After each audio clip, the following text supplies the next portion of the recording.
Good morning. I'm delighted to be able to chat with you a little while this morning.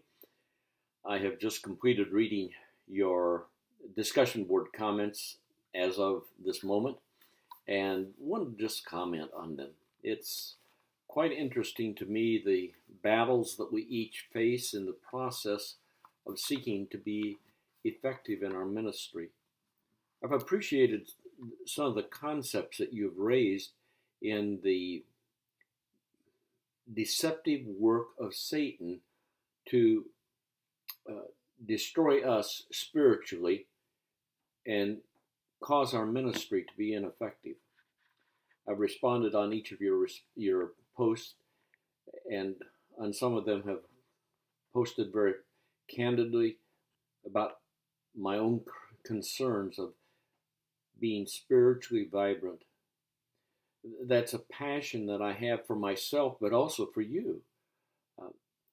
I want you each to do well in the class, but more importantly, I want you to have a spiritual vibrancy that characterizes your ministry, whether you are a small group leader or a pastor of a church, whether you are simply waiting to be asked to lead in some aspect, or you're already doing it. I appreciate it, and just let me read a list. I began to jot down some of your responses about how we become blind to the absence of God and the Holy Spirit in our ministry. We hide, blame others, ignore Holy Spirit convictions, make excuses, focus on non-character issues like money and the numbers, having a horizontal viewpoint versus a vertical viewpoint, the praise of men versus the praise of God, lies of Satan, isolation. I've been thinking about the satanic whispers in our ear. We each have them. They're a reality. And we can either shut them off or we can say, Lord, help me to discern what is true in this and what is false.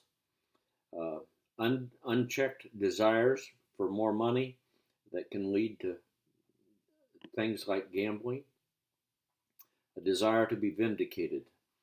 Those are all good insights. In my written part of the announcement, I'm going to talk about being a vibrant person and some of the important aspects of that. Okay, now, week 8. We have Osborne chapters 9 to 13, plus chapter 16 and the conclusion. Now, I could have included 14 and 15, but the workload screener said you're asking too many pages to be read. But 14 and 15 are good chapters. Don't just ignore them because you don't have to read them. And then a video that I made on communication and relationships.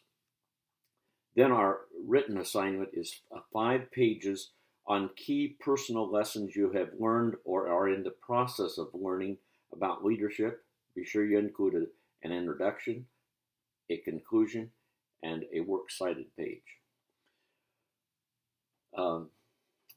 I want you to speak from your heart. I am not looking, will you get these 5 things stated? No, I'm not looking at that at all. I want to see what God has been teaching you through this course and to grow in that. Our discussion board says, discussed the single most important leadership lesson you have learned. I am modifying that. I appealed for it to be modified and it didn't get done, so I can tell it to you informally.